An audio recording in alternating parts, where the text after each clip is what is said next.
Hello po ma'am, good morning. Sir, Hello, Sam. sir, Ano sabi nga ni Ian, Kuya Sam, kung ano, pwede ba iwan doon pag-deliver sa Kanol? Iwan ka na Kuya Sam. anong gagawin?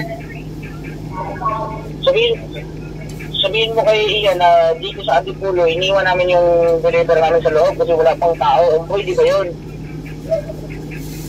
Sige, sige. Sa Anol, alam niyo yun eh, sa Anol yung may buhaya. Kung pwedeng iwan doon. Alis na kayo? Doon na kami galing, iniwan na namin doon, mag-Pagmar City, na namin eh.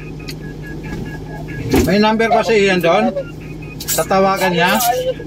Ayaw niya sa kasugutin eh. Di ba magkasama kayo? Oo. Ayaw niya sagutin eh. Nasa loob siya ng Shopwise. Ha? Nasa loob ng Shopwise.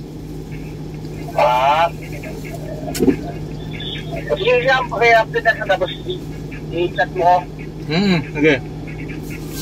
Sige, salamat. Kung may contact siya doon, tawagan niya. Hindi, ano lang ako, pwede lang iwan doon kasi iniwan lang namin sa mismong loob. Loob naman yun eh, wala naman ang nakaw doon eh. Okay na yun. Boy! Boy, natulog tayo dyan. Tulog tayo dyan. Tama? Sige, Sam. Okay, over and out. Sige, ingat kayo.